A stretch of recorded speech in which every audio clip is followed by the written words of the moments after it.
for community help, so if you notice anything suspicious, contact the sheriff's office. Aaron? All right, Phil, thank you. Meantime, the homeless camp in Santa Cruz behind the Ross store is now cleaned up less than a week after dozens of homeless were forced out. But the soil is still littered with needles that were provided by a local needle program. And tonight, opposition is growing against the program and those who run it. To explain why, we go to Action News reporter Felix Cortez, who is live in Santa Cruz tonight. Well, Aaron, a group called Harm Reduction Roadshow distributed thousands of needles at the homeless camp behind this Ross store. Now that group wants to expand the program.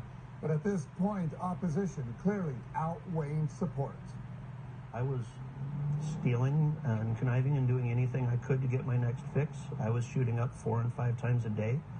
Damon Bruder knows a lot about drug addiction. He injected drugs for 8 years. Now he's one of the biggest opponents for plans to expand a local free needle program. No, that is not a solution. That's a death sentence. Harm reduction is great when it's done properly. Just handing out needles with no accountability, no oversight, and no medical involvement, no triage, that's a death sentence. That's enabling an addict to kill themselves slowly. And it's a shame. A program called Harm Reduction Roadshow, run by this woman, Denise Alaric, handed out thousands of needles to drug users at the homeless camp behind Ross. Thousands of syringes were found on the ground when the camp was cleaned up. Now Alaric is applying to the state to expand her program to Watsonville, Felton, and Harvey West Park. Unequivocally denied. This application, as written, is an extremely bad idea.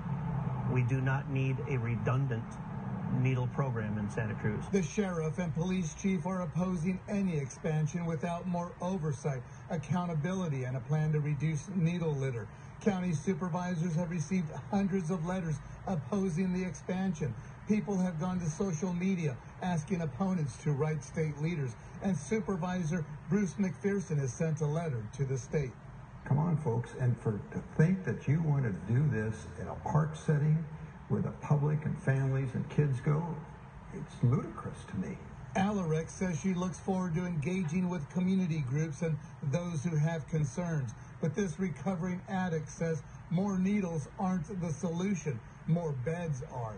And when an addict is finally at their bottom and they want help, and they say, help me, we need to be able to move now, immediately.